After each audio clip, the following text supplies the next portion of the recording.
स्वागत है मित्रों। मैं doctor S K Saxena, R N Ruia government college Ramgarh Shekhawati आज आपसे बीकॉम पार्ट फर्स्ट के विद्यार्थियों से बिजनेस एडमिनिस्ट्रेशन पेपर फर्स्ट व्यापारिक संनियम के अगले चैप्टर के बारे में बातचीत करना चाहता हूँ। मित्रों, इससे पहले हमने अनुबंध के पहले चरण प्रस्ताव के बारे में बातचीत की थी और हमने देखा था कि किस प्रकार जब एक व्यक्ति किसी कार्य को करने या न करने के संबंध में अपनी इच्छा किसी दूसरे व्यक्ति के समक्ष रखता है तो ये माना जाता है कि उसने अपनी तरफ से प्रस्ताव किया। अब इस सिलसिले में, इस कड़ी में अगली बात आती है स्वीकृति, क्योंकि जिस व्यक्ति के समक्ष प्रस्ताव किया गया है इस प्रस्ताव को उत्तर वह दो प्रकार से दे सकता है, या तो वह अस्वीकार कर दे या वो उसको स्वीकार कर ले। तो जो प्रस्ताव की स्वीकृति है, जिसको हम दूसरे शब्दों में प्रतिग्रहण भी कहते हैं या एक्सेप्टेंस कहते हैं, वो ग्रहण करना उसका दोनों मिलके इस स्थिति में एक बहुत बड़ा अंतर ला देते हैं कि जैसे ही प्रस्ताव को स्वीकृति मिल जाती है तो प्रस्ताव और स्वीकृति मिलके वो अपने आप में एक वचन बन जाता है, एक ठहराव बन जाता है। आइए आज हम इस स्वीकृति के बारे में विस्तार से अध्ययन करते हैं। स्वीकृति क्या है? वह व्यक्ति जिसके समक्ष प्रस्ताव किया गया है जब प्रस्ताव के प्रति अपनी सहमति, अपनी सम्मति प्रकट कर देता है तो प्रस्ताव को स्वीकृत हुआ माना जाता है। नेचुरली आप समझ सकते हैं कि जब वो व्यक्ति अपनी तरफ से यस कह देता है कि हाँ भाई ठीक है, मुझे आपकी बात स्वीकार है, मैं आपके इस प्रस्ताव से सहमत हूँ, तो अपन ये मान लेते हैं कि उसने प्रस्ताव को स्वीकृति दे दी और इन दोनों के बीच में एक प्रकार का एक वचन का निर्माण हो गया। अब प्रश्न उठता है कि स्वीकृति कौन दे सकता है? प्रस्ताव जैसा आपने देखा था दो प्रकार के होते हैं, साधारण प्रस्ताव और विशेष प्रस्ताव। साधारण प्रस्ताव एक ओपन प्रपोजल है जिसे कोई भी स्वीकार कर सकता है। उसमें हमको सामने वाले का नहीं पता कि उसकी स्वीकृति कौन देगा। जैसे एक खोए हुए बच्चे को ढूंढकर लाने का पुरस्कार घोषित किया गया कि जो व्यक्ति इस बच्चे को ढूंढ कर लाएगा उसे 10,000 रुपये का पुरस्कार दिया जाएगा। अब ये प्रस्ताव है, सामने से कौन ढूंढ कर लाएगा हमें इस बात का नहीं पता। सामने से जो भी व्यक्ति वो बच्चा आपका खोया हुआ ढूंढ कर ले आएगा वो 10,000 रुपये प्राप्त करने का हकदार होगा। तो प्रस्ताव आपका एक ओपन प्रस्ताव था जिसकी स्वीकृति कोई भी व्यक्ति दे सकता था और जो भी आ जाएगा उस स्वीकृति को पूरा करते हुए वही उस स्वीकृति का निर्धारक तत्व बन जाएगा। लेकिन विशेष प्रस्ताव में स्थिति थोड़ी अलग होती है। विशेष प्रस्ताव एक व्यक्ति विशेष के नाम से किया जाता है, व्यक्ति विशेष को ही किया जाता है और उसकी स्वीकृति भी वह व्यक्ति विशेष ही दे सकता है। उसके अन्य यदि कोई भी उस प्रस्ताव को स्वीकृति दे देता है तो वह स्वीकृति स्वयं में मान्य नहीं होगी। एक मालिक ने, मान लीजिए मालिक का नाम एक्स है, एक मालिक ने अपना व्यवसाय अपने मैनेजर वाई को बेच दिया कि भाई आज से इस व्यवसाय के मालिक आप हो।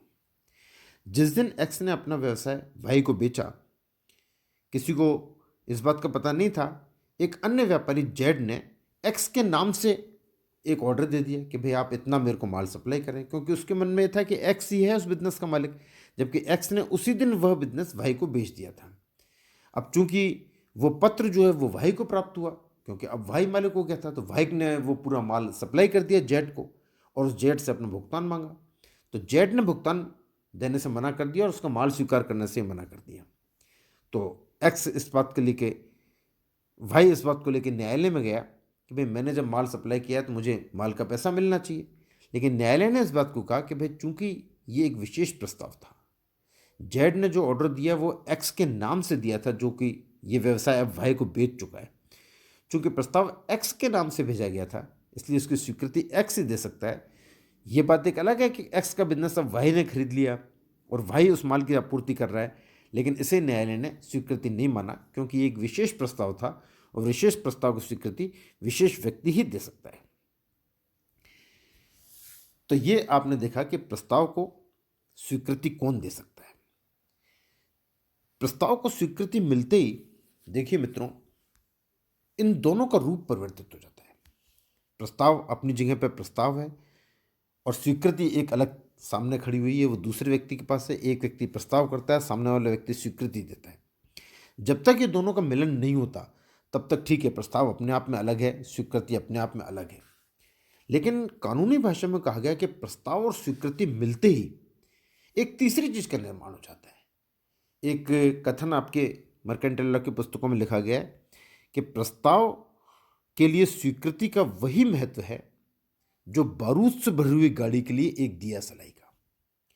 बारूद से भरी हुई गाड़ी को दिया सलाई क्या कर सकती है? उसका संपूर्ण रूप परिवर्तित कर सकती है। अर्थात बारूद है, गाड़ी है, दोनों चीजें अलग अलग रखी हुई हैं, लेकिन अगर एक दिया सलाई वहां बीतने आ जाती है तो बारूद और गाड़ी दोनों, आप समझ सकते हैं कि विस्फोट हो जाएगा, उड़ जाएंगे। और अब आप बाद में कहें कि गाड़ी को अलग कर दो और बारूद को अलग कर दो और दिया सलाई को अलग कर दो, तो ऐसा नहीं किया जा सकता। ठीक ऐसे ही प्रस्ताव और स्वीकृति के साथ है। प्रस्ताव जब तक अलग है तब तक वो प्रस्ताव है, स्वीकृति जब तक अलग है वो अपने आप में स्वीकृति है, वो अलग है। लेकिन प्रस्ताव और स्वीकृति दोनों यदि मिल गए, यानी एक प्रस्ताव को एक स्वीकृति मिल गई, तो ये दोनों मिलकर एक तीसरी चीज का निर्माण करेंगे और वो तीसरी चीज होगी ठहराव। और एक बार जब ठहराव का निर्माण हो जाता है उसके बाद फिर प्रस्ताव को अलग नहीं किया जा सकता, स्वीकृति को अलग नहीं किया जा सकता। आइए मित्रों, आगे चलते हैं हम और हम देखते हैं स्वीकृति संबंधी वैधानिक प्रावधान। हमारा लॉ स्वीकृति के संबंध में क्या वैधानिक व्यवस्थाओं को बताता है, क्या वैधानिक प्रावधानों को इस बारे में बताया गया है। आइए इस चीज का हम अब विस्तार से अध्ययन करते हैं। स्वीकृति पूर्ण एवं शर्त रहित होनी चाहिए। ये एक महत्वपूर्ण बात है स्वीकृति के साथ कि स्वीकृति हमेशा कंप्लीट होती है। जो प्रस्ताव दिया गया है उस प्रस्ताव के लिए या तो वो यस होती है या नो होती है। कभी भी ऐसा नहीं होता कि आप प्रस्ताव को खंडित कर दें, आधी बात को तो मान लें और आधी बात को ना मानें। यह हमेशा एब्सोल्यूट होती है, अनक्वालिफाइड होती है। अर्थात या तो आप इसको सब कुछ स्वीकार करेंगे या आप अस्वीकार करेंगे। आधे भाग को आप स्वीकार करें, आधे भाग को आप अस्वीकार करें, ऐसा नहीं हो सकता। प्रस्ताव पूर्ण रूप में आपको स्वीकार करना होगा और शर्त रहित स्वीकार करना होगा। आप अपनी तरफ से यदि उसमें कोई शर्त लगा देते हैं तो वो अपने आप में एक प्रति प्रस्ताव बन जाएगा। जैसे आपसे किसी ने कहा कि मैं ये कार आपको 2 लाख रुपए में बेचने के लिए तैयार हूं। अब आप ये नहीं कह सकते कि मैं एक कार तो ले लूंगा लेकिन इस कार के साथ में आपको मेरे को स्कूटर और देना पड़ेगा। ये एक बात अलग हो गई। आप या तो यस कर दीजिए या नो कर दीजिए। और यदि आपने ऐसा किया कि भाई मैं कार तो ले लूंगा 2 लाख रुपए में लेकिन साथ में आपको ये स्कूटर भी देना पड़ेगा, तो ये एक प्रति प्रस्ताव हुआ। ये उस कार की स्वीकृति नहीं हुई। और प्रति प्रस्ताव के लिए स्वीकृति फिर वो पहले वाला व्यक्ति जिसने आपको प्रस्ताव किया था वो सोच के देगा। उसकी इच्छा होगी तो उसको स्वीकार करेगा, उसकी इच्छा होगी तो स्वीकार नहीं करेगा। तो प्रस्ताव हमेशा पूर्ण होता है, स्वीकृति हमेशा पूर्ण होती है और शर्त रहित होती है। या तो उसको आप जो कहते हैं स्वीकार कीजिए या उसको अस्वीकार कीजिए। पॉइंट नंबर 2, ये एक विशेष बात है कि स्वीकृति तो एब्सोल्यूट होती है, लेकिन प्रस्ताव करने वाले को ये हक है कि वो अपने प्रस्ताव के साथ कुछ शर्तें लगा सकता है। प्रस्तावक को अधिकार है कि प्रस्तावक अपने प्रस्ताव के साथ शर्त लगा सकता है। अब आप उसको स्वीकार करेंगे या नहीं करेंगे। एक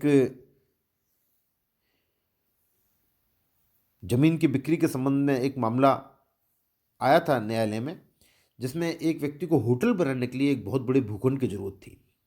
तो एक व्यक्ति से उसने प्रस्ताव किया कि भाई ये भूखंड मैं लेना चाहता हूँ।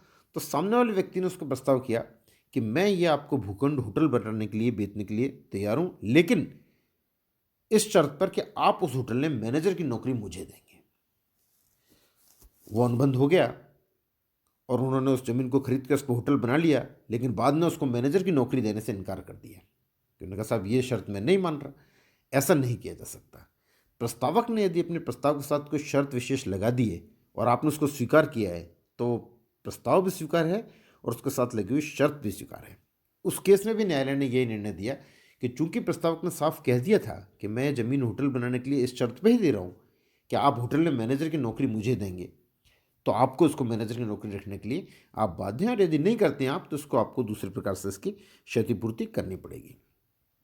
तो ये ध्यान रखिए कि प्रस्तावक को अपने प्रस्ताव के साथ शर्त लगाने का अधिकार है, लेकिन स्वीकृतिकर्ता के लिए अपनी तरफ से स्वीकृति में कोई शर्त जोड़ने का अधिकार नहीं है। आप या तो उसको यस कह दीजिए या नो कर दीजिए। आप उसको आपको पसंद नहीं आती उनकी शर्त तो आप मना कर दीजिए, इनकार कर दीजिए, स्वीकृति मत दीजिए। लेकिन यदि स्वीकृति देते हैं तो उसके सब शर्तों को भी स्वीकार करना पड़ेगा। तीसरा पॉइंट आता है इसमें, यदि प्रस्तावक ने स्वीकृति की कोई विधि निर्धारित की है तो स्वीकृति उसी विधि से मान्य होगी। कई बार प्रस्तावक आपको एक विशिष्ट तरीका बताता है कि यदि आपको ये प्रस्ताव स्वीकार करना है तो आप मेरे को टेलीग्राम के द्वारा सूचना करें, या आप मेरे को रजिस्टर्ड पत्र के द्वारा सूचना दें, या आप मेरे को स्पीड पोस्ट के द्वारा सूचना दें। तो उस विशिष्ट विधि के द्वारा ही आप जब तक उसको सूचना नहीं देंगे तब तक वो स्वीकृति नहीं मानी जाएगी। इस मामले में हम कई बार हमारे कॉलेज के एडमिशन का मामला लेते हैं कि हम जब आपसे कहते हैं कि यदि आपको इस कॉलेज में एडमिशन लेना है तो आप इतनी तारीख तक, लास्ट डेट तक फीस जमा करा के अपना एडमिशन पक्का कर लें। यदि आपने इस तारीख तक फीस जमा नहीं कराई तो हम आपके स्थान पर किसी अन्य व्यक्ति को एडमिशन दे सकते हैं जो भी मेरिट लिस्ट में अगला नाम आ रहा होगा। तो अब यहाँ आपको स्वीकृति देने का एक निर्धारित विधि बताई गई है कि भाई आपका नाम मेरिट लिस्ट में आ गया है, आप इस कॉलेज में एडमिशन ले सकते हैं, लेकिन शर्त ये कि आपको इस तारीख तक अपनी फीस जमा करके अपनी स्वीकृति दे देनी है। यदि इस अंतिम तिथि तक आपने फीस जमा नहीं कराई तो कॉलेज ये मानेगा कि आप एडमिशन नहीं लेना चाहते हैं और आपके स्थान पर किसी अन्य व्यक्ति को एडमिशन दे दिया जाएगा। तो यदि प्रस्तावक ने स्वीकृति देने के लिए एक निर्धारित विधि आपको बता दी है तो आपको स्वीकृति उसी विधि से देना होगा, और यदि ऐसी कोई विधि निर्धारित नहीं है तो फिर सामान्य रूप से आप मौखिक रूप से, लिखित रूप से, चिट्ठी के द्वारा, तार के द्वारा, टेलीफोन के द्वारा, एसएमएस के द्वारा किसी भी प्रकार से अपनी स्वीकृति दे सकते हैं और वो स्वीकृति मान्य होगी। नेक्स्ट पॉइंट आता है हमारा, स्वीकृति निर्धारित समय में दी जानी चाहिए, और यदि समय निर्धारित नहीं है तो एक उचित समय में दी जानी चाहिए। देखिए, हर बात की वैल्यू एक समय के हिसाब से ही होती है, और कोई भी प्रस्ताव कभी भी अनिश्चित काल के लिए तो स्टैंड कर नहीं सकता। जब भी कोई प्रस्ताव किया गया है तो आपसे कहा जाता है कि भाई 10 दिन में आप अपना जवाब दे दीजिए, और ये मामले की गंभीरता पे निर्धारित करता है। सब्जी मंडी में जब हम सौदा करते हैं तो एक सब्जी का सौदा चूँकि 20 रुपये, 50 रुपये, 100 रुपये, 200 रुपये का होता है, तो वहाँ एक उचित समय 5-10 मिनट का ही है कि 10-5 मिनट में सोच के आप अपना फैसला ले लें और बात कर लें। वहीं अगर हम किसी बहुत बड़ी भूखंड की बात करते हैं जिसकी कीमत करोड़ों रुपए में है, तो हम ये उम्मीद नहीं कर सकते कि 5 मिनट में, 10 मिनट में अगला आदमी जवाब दे देगा। वो भी अपना पूरा सोचेगा, समझेगा, अपनी कैपेसिटी दिखेगा, अपने फाइनेंस की व्यवस्था दिखेगा, और वहाँ जवाब देने के लिए अगर वो मान लीजिए 10 दिन, 15 दिन, 20 दिन, 1 महीना भी लेता है तो वो भी उचित माना जाता है। यदि प्रस्तावक ने कोई शर्त लगा दी है कि भाई आपको ये सौदा मंजूर है तो आप 10 दिन के अंदर स्वीकृति दे दें, तो आपको स्वीकृति 10 दिन के अंदर ही देनी पड़ेगी। उसके बाद अगर आपने स्वीकृति दी तो स्वीकृति की कोई वैल्यू नहीं होगी। और यदि प्रस्तावक की तरफ से कोई निर्धारित समय सीमा नहीं निर्धारित की गई है तो लॉ इसमें एक ही बात कहता है कि उचित समय सीमा, और उचित समय सीमा जैसे मैंने आपको सब्जी मंडी का उदाहरण देते हुए बताया कि उचित समय सीमा मामले के अनुसार अलग अलग होती है। किसी जगह पे उचित समय सीमा 10 मिनट होती है, किसी जगह पे उचित समय सीमा 10 दिन होती है और किसी किसी केस में ये उचित समय सीमा 1 महीना, 2 महीना, 3 महीना भी हो सकती है। नेक्स्ट पॉइंट आता है इसमें, प्रस्ताव की शर्तों की पालना करके भी स्वीकृति दी जा सकती है। प्रस्ताव को स्वीकृति देने के लिए एक ये तरीका भी हो सकता है कि आप प्रस्ताव में वर्णित की गई शर्तों की पालना कर दें।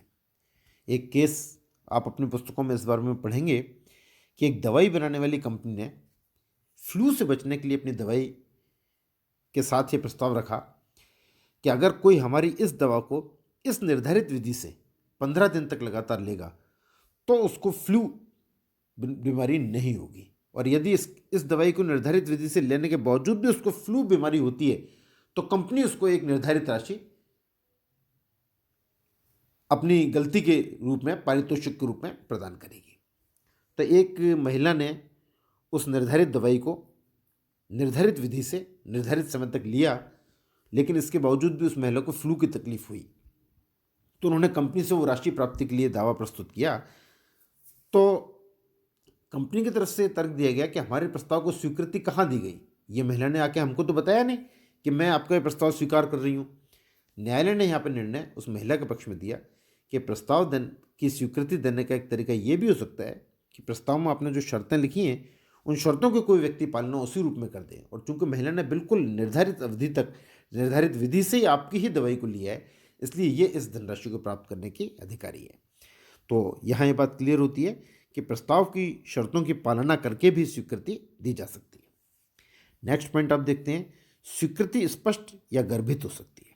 जैसे प्रस्ताव के लिए मैंने आपसे कहा था कि प्रस्ताव स्पष्ट भी हो सकता है, गर्भित भी हो सकता है, ऐसी ये बात स्वीकृति के लिए भी है कि स्वीकृति स्पष्ट भी हो सकती है और स्वीकृति गर्भित भी हो सकती है।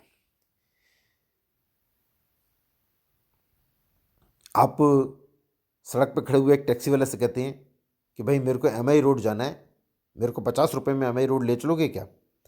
वो ना हाँ कहता ना कहता, टैक्सी का दरवाज़ा खोल के आपके लिए खोल देता है। इसका मतलब उसने आचरण द्वारा आपकी स्वीकृति दे दी है और ये गर्भित स्वीकृति है। दरवाज़ा खोल दिया उसने, आपको अंदर बैठने दिया, इसका मतलब उसकी स्वीकृति को माना जाएगा। तो स्वीकृति स्पष्ट रूप से कहकर भी हो सकती है और स्वीकृति गर्भित आचरण के रूप में भी हो सकती है। नेक्स्ट, और एक बहुत महत्वपूर्ण पॉइंट आता है इसमें कि बिना प्रस्ताव का ज्ञान हुए अगर स्वीकृति दे दी जाती है तो वह स्वीकृति का कोई मायने नहीं रखता, क्योंकि स्वीकृति प्रस्ताव को ही दी जाती है।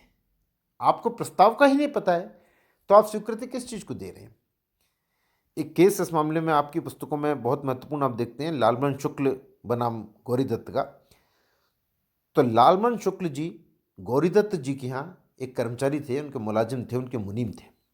तो सेठ जी का बच्चा एक बार खो गया, तो सेठ जी ने अपने कर्मचारी लालमन शुक्ल को कहा, भाई तुम बच्चा खो गया है, हरिद्वार जाओ उसको ढूंढते हुए। तो लालमन शुक्ल अपने मालिक का कहना मानते हुए बच्चों को ढूंढने के लिए हरिद्वार निकल गया। और सेठ जी परेशान थे, चूंकि बच्चा खोया हुआ था। तो सेठ जी ने इस बीच इनाम की घोषणा कर दी कि जो इस बच्चे को ढूंढ कर लाएगा उस बच्चे को मैं 50,000 रुपये इनाम दूंगा। चूंकि लालमन शुक्ल तो पहले ही निकल चुका था और इत्तेफाक से वो हरिद्वार गया और वहाँ उसको बच्चा मिल भी गया और उस बच्चे को लेके आ गया और उन्होंने सेठ जी को सुपुर्द कर दिया कि लीजिए सेठ जी आपका बच्चा। अब बाद में लालमन शुक्ल को पता चला कि सेठ जी ने तो इस चीज़ के लिए 50,000 रुपये का इनाम भी घोषित कर रखा है। तो लालमन शुक्ल सेठ जी के पास गया, साहब आप मेरे को 50,000 रुपये दीजिए। सेठ जी ने कहा, भैया तुम तो मेरे कर्मचारी हो, तुम मेरा काम करने के लिए मैंने तुमको हरिद्वार भेजा था, बच्चा ले आए आप, तो इसमें तुम्हारे को 50,000 रुपये किस बात के? तो लालमन शुक्ल ने इस बात को लेकर अपने सेठ जी के खिलाफ न्यायालय में वाद प्रस्तुत किया कि जब सेठ जी ने एक खुला प्रस्ताव दे रखा था कि जो बच्चा ढूंढ के लाएगा उसको 50,000 रुपये मिलेंगे और मैं बच्चा ढूंढ के लाया हूँ तो 50,000 रुपये मुझे मिलने चाहिए, बताइए आप 50,000 रुपये प्राप्त करने का अधिकारी है लालमन शुक्ल या नहीं? न्यायालय ने लालमन शुक्ल को 50,000 रुपये प्राप्त करने का अधिकारी नहीं माना, क्योंकि लालमन शुक्ल ने जो कार्य किया था वो प्रस्ताव की स्वीकृति के बिना किया था और इनाम as a matter of right कोई अधिकार के तौर से क्लेम नहीं कर सकता। ये एक अलग बात है कि सेठ जी उसको खुश होकर 2,000, 5,000, 10,000 आने जाने का भाड़ा दे दें, 50,000 दे दें, ये भी उनकी मर्जी है, खुशी की बात है। लेकिन चूंकि आपने वह कार्य प्रस्ताव के बिना जानकारी की किया था तो स्वीकृति किस चीज़ की? आप अपना दावा नहीं जता सकते कि यह इनाम मुझे मिलना चाहिए। इसी प्रकार अगला पॉइंट आता है हमारा, स्वीकृति का संवहन होना आवश्यक है। देखिए, स्वीकृति का अपने मन में आपका सोच लेना पर्याप्त नहीं है। स्वीकृति जब तक प्रस्ताव देने वाले के पास न पहुंचे तब तक वो स्वीकृति नहीं है। एक अधिकारी के सामने एक क्रय का प्रस्ताव आया और उसने क्रय के प्रस्ताव पर अपनी स्वीकृति लिख दी और भूल से वो स्वीकृति उनके ड्रॉअर में ही पड़ी रह गई, तो माल सप्लाई नहीं हुआ, क्योंकि स्वीकृति जिसको माल सप्लाई करना था उसके पास पहुंची ही नहीं। बाद में उस अधिकारी ने यह दावा किया कि आपने माल क्यों नहीं भेजा, तो उसने कहा साहब आपने मेरे को स्वीकृति नहीं दी। तो पता चला स्वीकृति तो उनकी फाइल में उनके ड्रॉअर में ही पड़ी रह गई। ऐसी स्थिति में जो प्रस्तावक है वो बाध्य नहीं है, क्योंकि स्वीकृति का उसको संवहन ही नहीं हुआ। इसी प्रकार नेक्स्ट पॉइंट आता है, मौन रहना स्वीकृति नहीं मानी जाती। हालांकि हमारी मान्यताएं कुछ और हैं, हम जनरली मौन को स्वीकृति मान लेते हैं, लेकिन कानून में मौन को स्वीकृति नहीं माना जाता। स्वीकृति स्पष्ट रूप से स्वीकृति के रूप में ही होनी चाहिए। मौन अपने आप में बहुत बड़ा कंफ्यूजन लिए हुए है, वो यस भी हो सकता है, नो भी हो सकता है। तो लॉ ने इस मामले में क्लियर कट बात कर दी है कि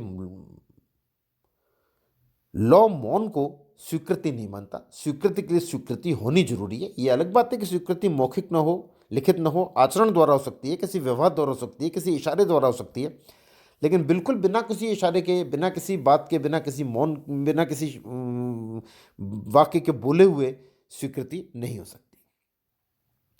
और इसी प्रकार 10वीं और आखिरी बात इस चैप्टर में आप देखते हैं कि स्वीकृति सक्षम व्यक्ति द्वारा दी जानी चाहिए।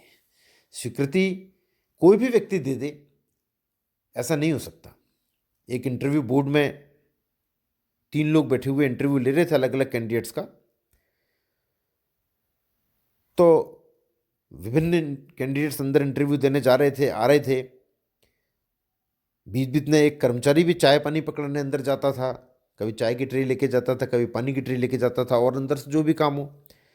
बाद में जब इंटरव्यू खत्म हो गए तो लोगों ने पूछा उससे कि भाई क्या हुआ, तुम तो बार बार अंदर जाते हो, तुम्हें तो पता होगा। तो उसने एक मिस्टर एक्स की तरफ कहा कि मिस्टर एक्स आपका सिलेक्शन हो गया है।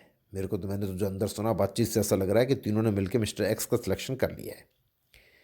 बाद में जब इंटरव्यू का रिजल्ट घोषित किया गया तो मिस्टर एक्स के बजाय मिस्टर वाई को नौकरी मिली।